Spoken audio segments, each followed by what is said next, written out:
Before this video starts, just want to let you guys know that this Sunday, right now, if you're watching this on Friday or Saturday, it's the next day. If you're watching on Thursday, it's 3 days away. If it's Sunday, you might be too late, but I'm running a car show in New Hampshire called Volksbahn. It's at Castle in the Clouds in Moultonborough, New Hampshire. It's a Volkswagen Audi European car show.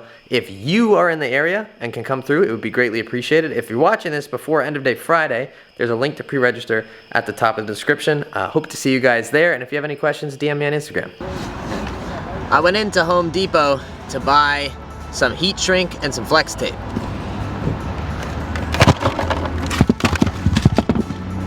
I failed on that mission. Also, I broke the RS4. While there's shade in the driveway, I'm gonna watch the S6, then we'll talk about what happened to this girl right here.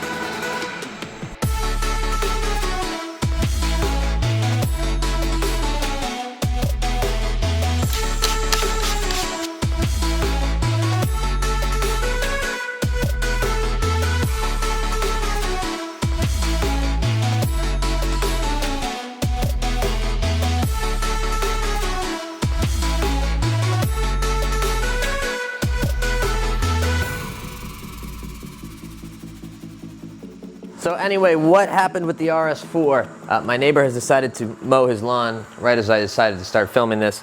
I'm gonna clean up this mess and we're gonna talk. So the install got started. I preempted it with this. What's going on, everyone? Welcome back to another video. I'm Eli. I run this handy dandy YouTube channel by the name of IgnitionTube, and today we are going out of my comfort zone and out of my knowledge base, and a little bit crazy, a little bit reckless today, because we are going to be replacing injectors on this 2007 Audi RS4 with 192,000 miles on it. We are also going to be removing the flaps in the intake manifold, installing JHM plugs, and we're also going to be installing a JHM intake manifold spacer. So hopefully this video goes well. If not, it's going to end with me taking the car to a shop. Come on with me, we'll jump in the engine bay, and fingers crossed we can get this done. We got pretty far into the install. It looked like this. Is coolant gonna go everywhere? Oh, yep. Nice. This is gonna be the challenge, getting it up high enough that we don't lose all our coolant out of here, though. Oh, I did it without leaking coolant everywhere. If you're new to the channel and you're just joining in, this is not the content that I usually make. Wow, that came right off. Well, if you've watched The Big Bang Theory, you've heard of fun with flags. This is fun with fuel. Lefty loosey. I think you guys like this stuff. Like, I think you want to see me doing this stuff, but in practice, it's like really not that entertaining to watch or to edit, which is why I don't usually do it. And then we got to the fuel pump connections, and I started pulling that stuff out, and I'm pretty sure I shut the camera off for this because the clip started breaking, and I was like, well, I'm not going to put this in the video anyway because I don't want to look like an idiot. And then the clip started breaking even more, and then the clip started breaking even more, and then the electrical connector pulled out. See this here connector right here?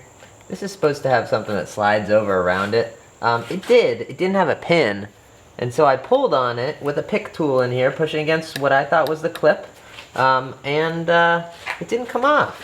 And it turns out the reason that pulled out is because whoever had installed the clip on this fuel pump before had broken it, and so to keep the connector together, instead of, like, I don't know, wrapping a zip tie around it, which would be fairly logical, there is glue all over this side. So instead of managing to get it off, I physically broke the connector, and now I'm going to have to buy a new high-pressure fuel pump and hopefully splice into this, because otherwise I'm going to have to buy a new wiring harness too. I'm really frustrated by that. So really, the only way I was separating that was, one, realizing there was glue on the back, which honestly, at some point I probably would have realized, but it happened so quickly that I just gave it one good yank and the whole thing came apart. I don't know, that was kind of the, I broke that fuel pump connector, and it was one of those moments where you like dramatically like step away from the camera. I like took my microphone and everything off, and I was like, what the heck am I doing? Like, I'm way over my head right now. I called my buddy John then. It was Friday at like 5. John was like, I can come over tonight, which huge thanks to John. But he showed up as I'm trying to continue with the manifold uninstall only to find that one of the manifold bolts had been stripped. So John magically got that out. I don't know how he even got it out. Yo, what's up? I have a stripped manifold bolt. Yeah, I've done that. And we started to lift the manifold up, and one of the lines actually ended up breaking, which I was like, you know, like that's probably a sign right there. So at that point, we had 2 broken lines, and I was like, you know what, like as much as I would love to get the intake manifold off, what I want more is to have the car running for Volkswagen so I can see you guys up there. If we continue with this, there's a chance that we break even more stuff. I'm missing a 15. There's a chance that we break even more stuff, and if we break even more stuff, that means that I am not going to Volkswagen. My light is on low battery. I just can't win today. We decided to throw the towel in, so I'm waiting on a connector right now for the RS. Hopefully I can get it back up and running for Volkswagen. If you want to stay posted on that progress, I'll put it on Instagram when we get it back up and running. But man, what a frustrating Friday. And then I didn't even put the car back together till today. Today's Monday. I was just so genuinely frustrated with the whole process that I mean, there wasn't really much else I could do. The reality of owning cars like this that are old and have brittle Florida parts on them is that stuff like this is going to happen, and I need to get used to it. And I just didn't feel like, and no like negative towards John, but I didn't feel like I had the proper backup to get as deep into it as I did. So I may do this again with a couple buddies and take it apart. I mean, I understand the process now. It's fairly straightforward. Or I honestly may just pay a shop to do that and the carbon clean. All of it was thwarted by my lack of experience, which, like I said, I mentioned that at the beginning of the video, and I'm happy to say that again, that this could have been done by someone more experienced, and I'm not that guy, pal. But also by that glue on the fuel pump. That was kind of the Debbie Downer moment where I was like, you know what, like, I don't know if we can do this. All right, let me pause here. 2 big shout outs are in order. First, I got to give a big shout out to my homies over in the FCPR Distribution Center, because I ordered this fuel pump right here on screen at 3 o'clock on Friday, and it was at my door Saturday at like 1:30 p.m. The guys over there just crush it every day, and I'm very thankful to be a part of that company. But also to my friend Tim, who helped me source the connector. It's actually the same part off of a Touareg, so put a little Touareg connector on there, and well, you'll see what happens. New connector in. Time to prime the fuel system. Turn it to the second click. That stupid volume thing.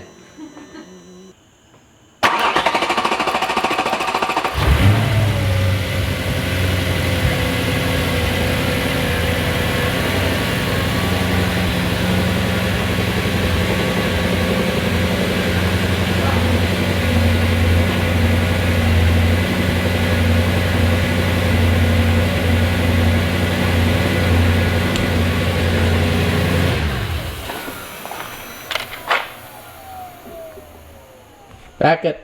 Take the e-brake off and back up. I think it's just coolant. You had a coolant light. Coolant light is on? Oh, that's because the coolant light's. That's because the coolant thing is not plugged in. I didn't have the coolant thing plugged in.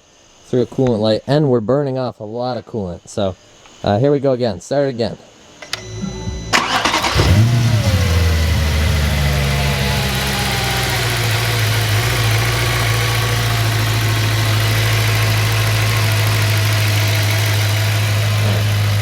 The fuel system looks dry, which is what I was worried about. I dumped a lot of coolant down in this area and back over there a little bit, so I'm not surprised that that has to burn off, but hopefully this runs. A little optimistic of me to think that that would just solve the issue, just burning off coolant.